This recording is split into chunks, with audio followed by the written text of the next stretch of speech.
Y ahora vamos con otro notario, esta vez de Lorca, aunque creo que con antecedentes por Gandía, ¿no? Que es un especialista auténtico en estas cuestiones en las que viene trabajando y escribiendo durante mucho tiempo, que es Carlos Marín, que nos va a hablar de, bueno, de la distribución de la herencia, ¿no? En el caso de existencia de personas con discapacidad. Cuando concurre un hijo, no necesariamente, creo, para favorecerlo en el sentido patrimonial, en el sentido estricto del término. Pero bueno, Carlos, pues nada, tienes la palabra y estamos encantados de tenerte con nosotros. Muchas gracias, buenas tardes a todos. Gracias a los organizadores por permitirme intervenir en este congreso, dado que efectivamente, como dice José Ramón, yo tengo un interés personal en este asunto. Llevo muchos años dedicado a esto, puesto que tengo una hija con discapacidad intelectual, que tiene ya 40 años, que ya no es un problema para ella esta situación, pero bueno, que a mí me hizo vincularme y relacionarme mucho pues, con asociaciones, con el mundo asociativo alrededor de los asuntos relacionados con la discapacidad. Y esto es importante porque este es el sentido de mi intervención esta tarde aquí. Yo no pretendo tanto informar sobre lo que dicen las leyes a propósito de estas cuestiones, cómo hacer sugerencias, recomendaciones, planteamientos que puedan ser aceptados o puedan ser útiles o convenientes para esos padres, para los padres que tienen hijos con discapacidad. Por lo tanto, también, al ser una orientación específica, pues está dirigida a un colectivo particular. No está dirigido a todas las personas que de una manera o de otra están en el ámbito de la nueva ley, de la Ley 8/2021. Por ejemplo, pues las cosas que voy a decir no están pensadas para personas con discapacidad de carácter físico, que pueden tener problemas económicos muy importantes, incluso con frecuencia mucho más importantes que la discapacidad intelectual, pero que no tienen una problemática jurídica de derecho civil específica. Pero es que tampoco me voy a referir a otros casos como pueda ser la enfermedad mental, como pueda ser el Alzheimer, el trastorno de la conducta, del comportamiento o la clásica, por mucho que el legislador la haya querido eliminar, pero que sociológicamente seguirá existiendo, la situación del pródigo, tengan o no relación con todas estas situaciones con la discapacidad intelectual, porque en las personas todas estas situaciones pueden juntarse, pueden reunirse y pueden provocar, por lo tanto, distintos enfoques de una misma persona. Pero bueno, yo voy a hacer la distinción de dirigirme a las personas con discapacidad intelectual y específicamente además a esas personas entendidas como un colectivo y entendidas como el colectivo al que se dirige la Convención sobre los Derechos de las Personas con Discapacidad. Es decir, a mí lo que me preocupa y lo que me interesa es el modo de vida de estas personas, la promesa que la Convención les hace. Bueno, la Convención hace montones de promesas, todas interesantísimas, todas importantísimas, no tiene interés ni es lógico intentar resumirlas o en fin, darles como que toda fuese la misma situación. Todas ellas son muy importantes y tienen mucho interés, pero lógicamente en una charla de contenido tan limitado como esta, pues me veo obligado a destacar un aspecto específico de esa convención, y es cuando lo que les propone y les promete a las personas con discapacidad, puesto que les dice al Estado que se lo tienen que favorecer y que se lo tienen que conseguir, los Estados son los encargados de cumplir la convención, lo que le está diciendo es que van a tener una vida como las de los demás. Es decir, que se van a integrar en la sociedad, que van a participar en la sociedad, que van a ser protagonistas de su vida jurídica y de su vida económica. No se trata solo de que tengan el derecho a los bienes o que tengan el derecho a recibir cosas, sino que sean ellos los que lleven adelante esa vida económica, sean ellos los que realicen esos contratos de los que hablaba mi compañero hace un momento, toda los préstamos, las compras, las donaciones, los poderes, todo ese tipo de cosas, que sean ellos los que lo estén haciendo.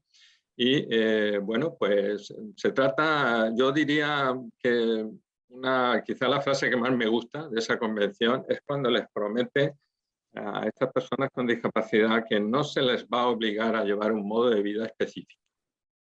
No se les promete que vayan a llevar una vida buena ni mala, ni que tengan, ni que dispongan o dejen de disponer de bienes patrimoniales, ni de que su vida vaya a ser sencilla, ni de que vayan a estar más o menos protegidos. Simplemente que su vida, su modo de vida no será específico, no será diferente, por ejemplo, al de sus hermanos, por ejemplo, al de sus padres, por ejemplo, al de su entorno económico. Esto también es importante porque las propuestas no pueden estar dirigidas o encaminadas a un determinado nivel económico. Aquí no se puede hablar de que los padres tienen que dejarle esto o aquello a las personas con discapacidad, porque no está en su modo de vida la posibilidad de dejar una herencia, sencillamente. Y aprovecho para decir que si lo que dejaran fueran deudas, una precaución que, en fin, como no me voy a poder detener en ello, siempre me gusta recordarla, y es que las personas con discapacidad deberían aceptar siempre las herencias a beneficio inventario. Yo creo que deberíamos acostumbrarnos a hacerlo todo, todas las herencias deberían aceptarse por sistema de beneficio inventario, pero desde luego creo que es un deber cuando se trata de personas con discapacidad intelectual, por lo menos. Bien, decía por lo tanto que las propuestas que yo pretendo hacer están dirigidas a un grupo determinado de personas para las que se quiera conseguir un modo de vida no específico y por lo tanto un modo de vida integrado. Y también me parece muy importante tratar y hablar de ellas como un colectivo. Las situaciones son siempre individuales, los testamentos son siempre individuales. El testamento refleja la última voluntad de una persona y está influido por todas sus experiencias de vida, por las experiencias en las relaciones personales, por las vicisitudes económicas y no económicas de carácter familiar que tiene la familia, que tiene específicamente la persona con discapacidad, que van a ser muy mudables, puesto que una persona con discapacidad, pues con una edad avanzada, por ejemplo, pues probablemente va a tener un montón de problemas asociados más que deben ser tenidos en cuenta. Pero sin embargo, yo creo que el principal problema que tienen las personas con discapacidad considerado como colectivo es su segregación del mundo jurídico. No son los problemas particulares de su entorno, de su familia, de su experiencia, de sus enfermedades asociadas, sino que hasta ahora, y ya veremos si en el futuro realmente esto se revierte, pero hasta ahora son personas que han estado rigurosamente y cuidadosamente apartadas de su vida jurídica, puesto que siempre se ha preferido para ellas una prohibición de actuar, se les impedía actuar. No es que no se tuviera en cuenta su voluntad, es que si la tenían, se les prohibía ejercerlo. Y a cambio se les prometía pues, una protección por parte del Estado, por parte de la familia, pero específicamente por parte de las autoridades. De hecho, nosotros teníamos y probablemente seguimos teniendo una tutela de autoridad. Y no sé que se prefirió en su momento, en el año 83, se prefirió al modelo anterior de la tutela de familia. Entonces,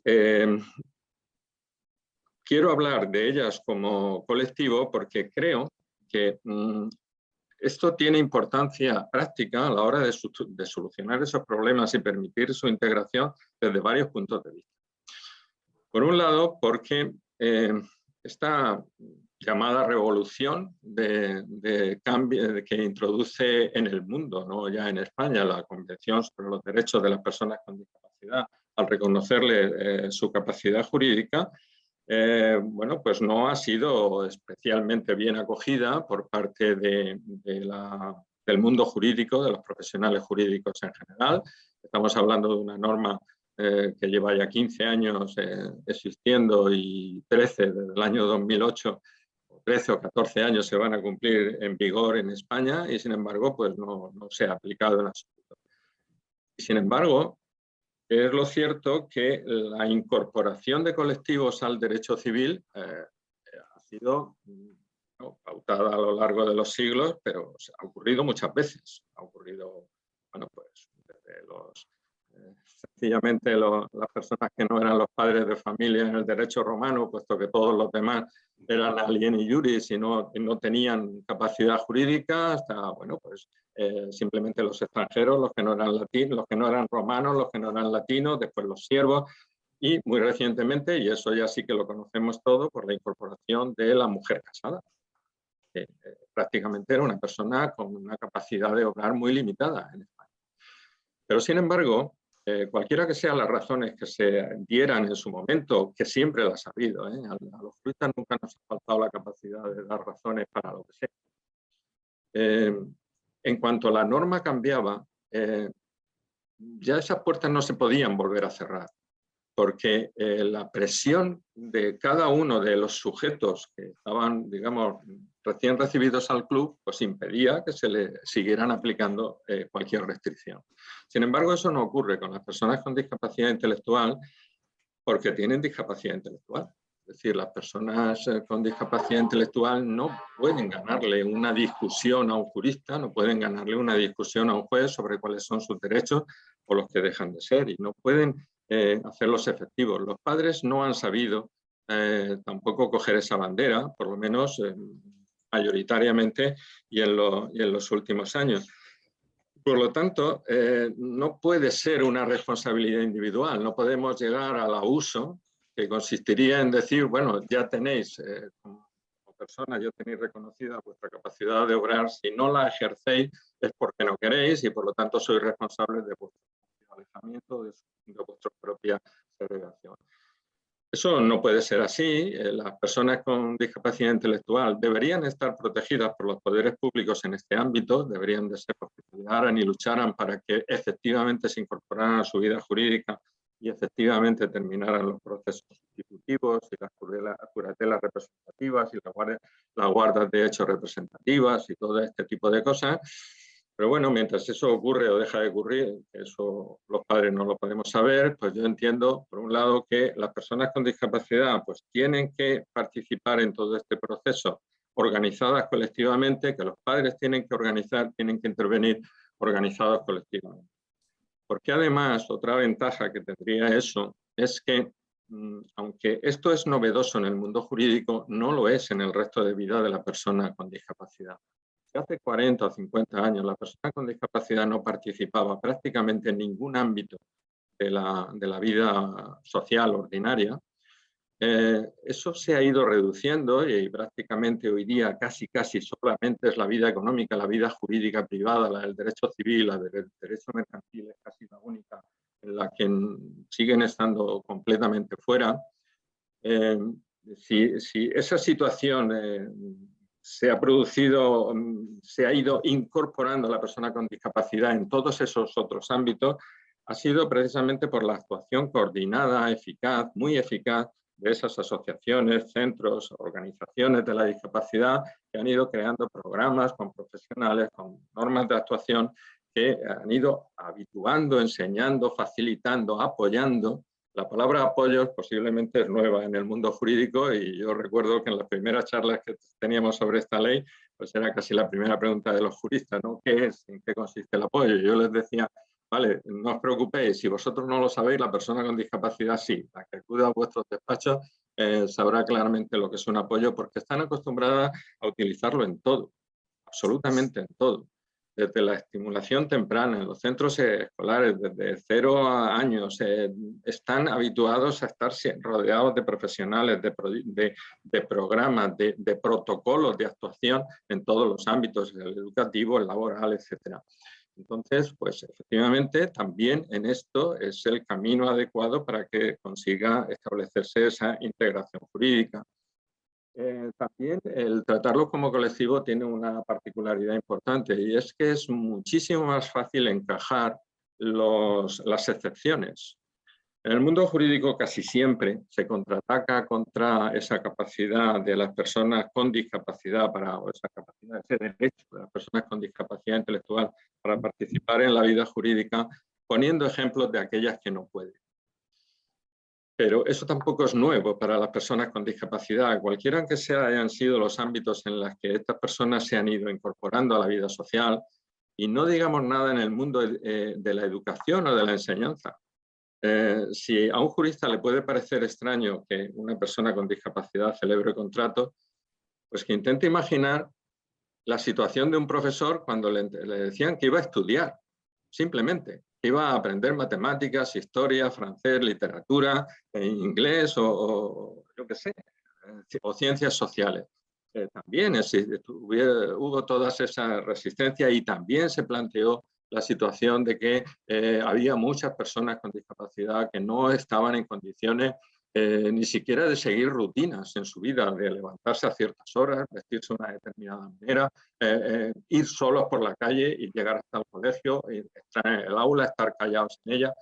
Bueno, pues todo eso lo han aprendido y lo han aprendido en todos los demás ámbitos, pero efectivamente han seguido quedando excepciones. Pero incluso las excepciones, desde ese mundo asociativo se saben tratar. Y desde luego lo que no se hace nunca es utilizarlas como la excusa para impedírselo a todas las demás. Eso es lo que fundamentalmente ha ocurrido desde el mundo jurídico profesional, desde el punto de vista de los juzgados. Se reúnen una serie de ejemplos que son muy reales y son muy ciertos de personas con discapacidad que no pueden realizar determinadas actuaciones por sí mismos e inmediatamente se plantea el apartamiento completo de ellas y de todas las parecidas a ellas, puesto que además se establece la exclusión con el criterio de cuál es su enfermedad o su grado de enfermedad, que es otra cosa también muy, muy querida desde el punto de vista del mundo jurídico, ¿no? Pero eso no es así. No es así, no existe el grado de discapacidad. Primero, no es una enfermedad, la discapacidad intelectual no tiene grados y lo que tiene son personas que saben unas cosas que no saben otras, que pueden aprender esto o aquello con más o con menos dificultad. Bien. En definitiva, es ese mundo al que me dirijo y, por lo tanto, me estoy dirigiendo también a aquellos padres que tienen esa perspectiva, que tienen esa intención o que tienen ese interés de que la vida de sus hijos con discapacidad pues, discurra pues, en esos ámbitos también, en el punto de vista jurídico, en el punto de vista económico, y que piensan que su herencia, la herencia que les dejen, pues puede servir, puede ayudar en esta tarea. Y quiero decir también que una de las cosas que tienen que tener claro los padres que quieran hacer esto es que tendrá sentido y podrá funcionar en la medida en que con ello se le esté dando continuidad a aquella forma de vida que esos padres hayan procurado y hayan fomentado en sus hijos con discapacidad cuando ellos están vivos.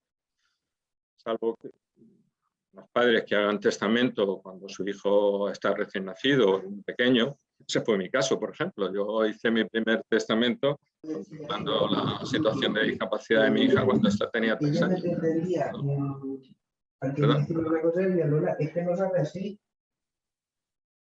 ¿Qué? ¿Sí? ¿Perdón? No sé, oí algo en medio. Sí, alguien que debe haber, no se ha dado cuenta y tiene abierto el micrófono. Vale, continúo. Os decía que, salvo esa situación de padres que tengan hijos muy pequeños, lo que no sería razonable sería que padres que han visto como esos hijos con discapacidad son adultos, no tengan ninguna autonomía mientras ellos vivan, porque no les importe su opinión, porque no la valoren, porque no la consideren o no la lleven a la práctica y sin embargo quieran que todo eso ocurra por el simple hecho de que ellos se mueran y les dejan un patrimonio o les dejan unos bienes. Todo lo contrario. Yo creo que lo que estos padres deberían de hacer es, mientras ellos están vivos, hacer que sus hijos con discapacidad establezcan para sí mismos un sistema de medidas de apoyo voluntario, por supuesto, en el ámbito familiar, pero permitiéndole a la persona con discapacidad que lo modele a su gusto y que utilice los apoyos que quieran, y sobre todo apoyos comunitarios. Y vuelvo al tema de las asociaciones y vuelvo a las soluciones colectivas, porque, por ejemplo, unos apoyos muy buenos serían precisamente los de esos monitores, cuidadores, profesionales de las organizaciones de la discapacidad. Pues bien, que organicen eso mientras ellos están vivos y luego pues que pongan en su propio testamento cuál es el modo de vida que está llevando su hijo con discapacidad y que digan que quieren que los herederos esto le den cumplimiento y establezcan pues las medidas económicas que puedan ser útiles a esa función. Bueno, aparte de cuáles sean las propuestas concretas sobre esas modalidades de reparto de bienes, que voy a mencionar ahora y también haré una indicación de cuál es el contexto en el que están propuestas esas medidas, pues también de lo que se tratará es de que el testamento pueda servir de alguna manera como fórmulas para... Carlos, perdona, tendrías 5 minutos. De acuerdo. Para desactivar aquellas resistencias del mundo jurídico que son tan habituales y que están entorpeciendo específicamente la integración de las personas con discapacidad. Simplemente enunciándolas, para no detenerme en ellas, pues cambiar el concepto del conflicto de intereses, por ejemplo, y dejar de darle esa prioridad tan importante y tan absoluta que le da, y casi exclusiva que le da el mundo jurídico a la incompatibilidad de carácter económico y empezar a pensar en las compatibilidades o incompatibilidades desde el punto de vista personal. Bueno, pues ciertos conceptos, ciertas rigideces en el tema de las legítimas sucesorias. Yo no estoy en contra en absoluto de las legítimas sucesorias, pero sí de aquellas cosas que no están, aquellas prohibiciones que no están en las leyes y sin embargo se dan con frecuencia en la práctica. Bien, viéndome ya directamente al final, la propuesta que yo hago, que yo propongo a los padres sobre la manera de repartir la herencia, quiero decir que es la mía personal, por lo tanto la que responde a mis vivencias. Yo no pretendo que sea útil de manera genérica a todos los padres, lo único que pretendo es que la entiendan y que ellos valoren si tiene algún tipo de encaje en su modo de vida particular y en sus circunstancias personales.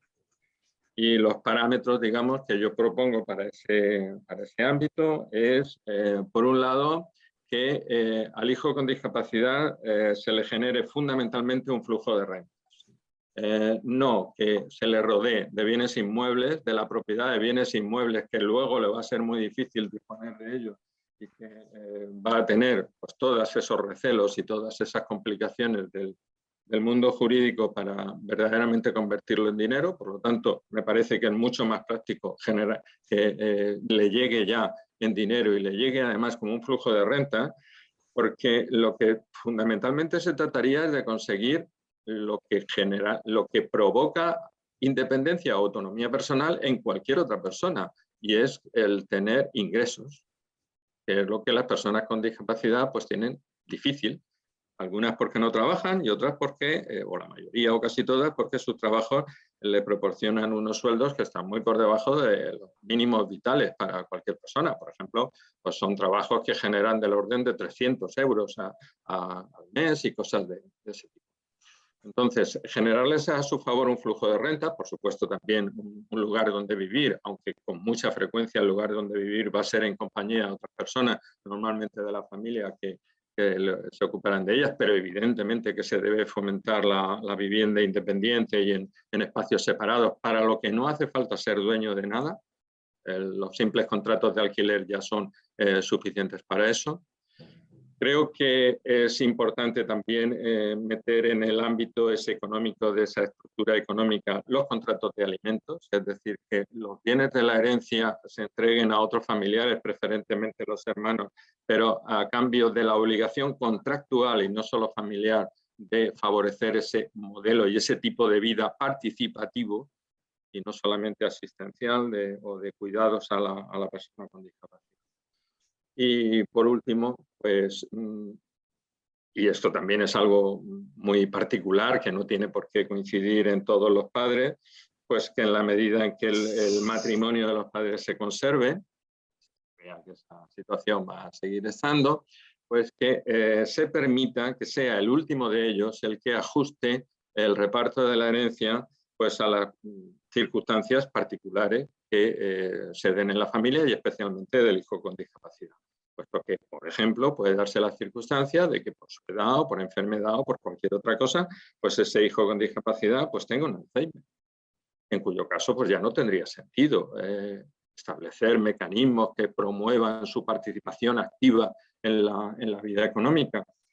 Pero bien, en definitiva, darle un margen de tiempo al matrimonio, de manera que sea el último de ellos el que, utilizando la delegación de la facultad de la mejora del Código Civil, pues sea el que tome las últimas decisiones en esos mismos sentidos que estoy indicando, o en otros que sean los que se adapten a la realidad social y a la realidad económica de la familia en ese momento. Y nada más.